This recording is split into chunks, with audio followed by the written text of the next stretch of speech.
Hello friends, ഇന്ന് നമ്മൾ കപ്പ ഫ്രൈ ആണ് തയ്യാറാക്കുന്നത്. ഇത് കടയിൽ സെയിൽ ചെയ്യാനായിട്ടാണ് ഉണ്ടാക്കുന്നത്.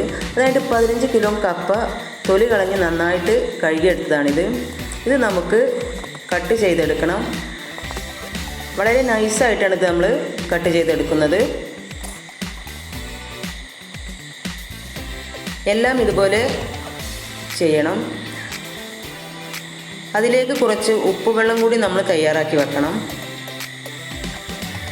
എന്നിട്ട് ഒരു പാൻ അടുപ്പത്ത് വെച്ചിട്ട് ഓയിൽ നന്നായിട്ട് ചൂടായതിനു ശേഷം കുറേശ്ശെ ഇട്ടിട്ടാണ് നമ്മൾ കപ്പ ഫ്രൈ ചെയ്തെടുക്കുന്നത്. ഇത് ഒന്നിച്ച് ഇതിലേക്ക് ചേർക്കാൻ പാടില്ല. കുറേശ്ശെ ഇട്ടിട്ട് നമ്മളിത് ഫ്രൈ ചെയ്തെടുക്കുകയാണ് ചെയ്യുന്നത്.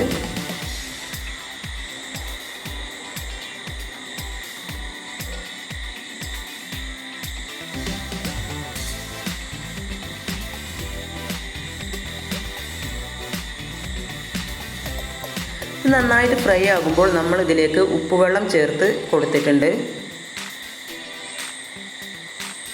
നമ്മൾ നേരത്തെ കലക്കി വെച്ച ഉപ്പുവെള്ളമാണ് ഇതിലേക്ക് കുറച്ച് ഒഴിച്ച് കൊടുത്തത്.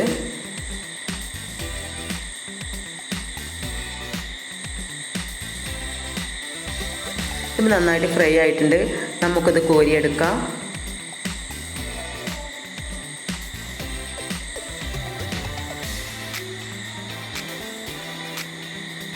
കുറച്ച് കറിവേപ്പും കൂടി ഇതിൻ്റെ കൂടെ തന്നെ നമുക്ക് ഫ്രൈ ചെയ്തെടുക്കണം.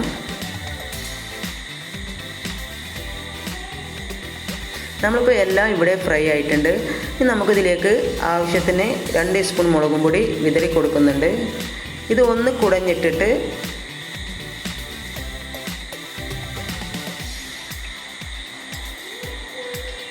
കുറച്ചും കൂടി മുളകും പൊടി വിതറി കൊടുക്കാം.